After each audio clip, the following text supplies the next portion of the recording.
Welcome to TFA Files TV. We are back again with the latest gossip nyaya dziri kupisa dziri kutenderera pasocial media. Madzibaba Michael vodedzera kuti makandiwa wakutambira kunonyudza. Toda kukuudza charuda kuviga muhomwe kwete iwo zvauri kutaura kuti tikuudze zviri muhomwe. Vadedzera kuti tora mari yaunodoneta kune vanhu wakufarisa. Terai munzwa. Ndinokwazisa muri yeZimbabwe. Zita ndichiremba Michael. Nonamata mjowani maso echishanu mudare renyenyedzi nomwe yamunoziva kuti ngotsvuku.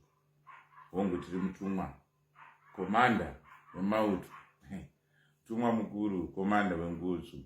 Zvandangouya vamakandiwa inzwai baba nhau yenyu tainzwa yasvika zvakanaka. Zvazvinoita baba mukunamata takadzidziswa miko nemurayiro. Zvino zvomoti munopa miriyoni kuti munhu aprofite zvamanga munazvo zvamunenge munazvo muhomwe. Munhu waMwari mari iyoyo ndaikumbirisa chaizvo muitore.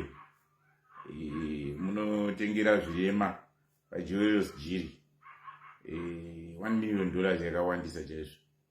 Endai munotengera zvirema mawheelchair emagetsi aya paJoel's Jiri. Inini ndokuprofitai zvamurikuda kuuya nazvo musati mauya nazvo zvamuri kufunga kuda kuita. Chepiri hatiuye kuUIF hatichazive mimi vamakandiwa kuti muchiri munamati. Ndakadzidziswa ndichinzi munhu wese anotaura shoko raMwari muremekedze.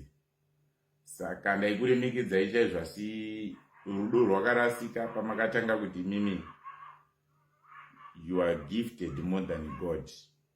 Mune chipo kudarika Mwari. Chipo ichocho chichibva kuna Mwari. Saka ndakabva ndatoziva kuti mune another source of power.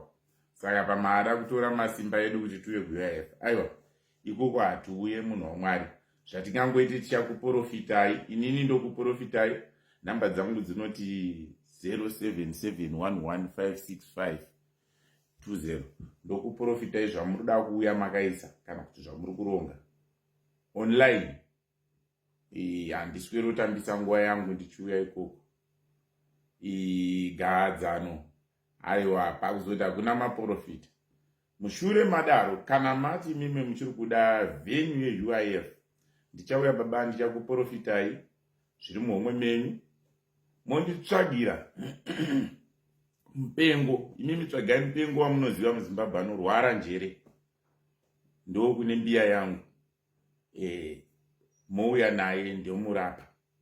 Inini ndichauya nechirema chimwe chete chinozikanwa Zimbabwe rese.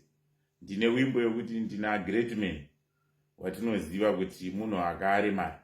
Ndichauya naye ndoda kuti afambewo zvakare. Atenda zvangu.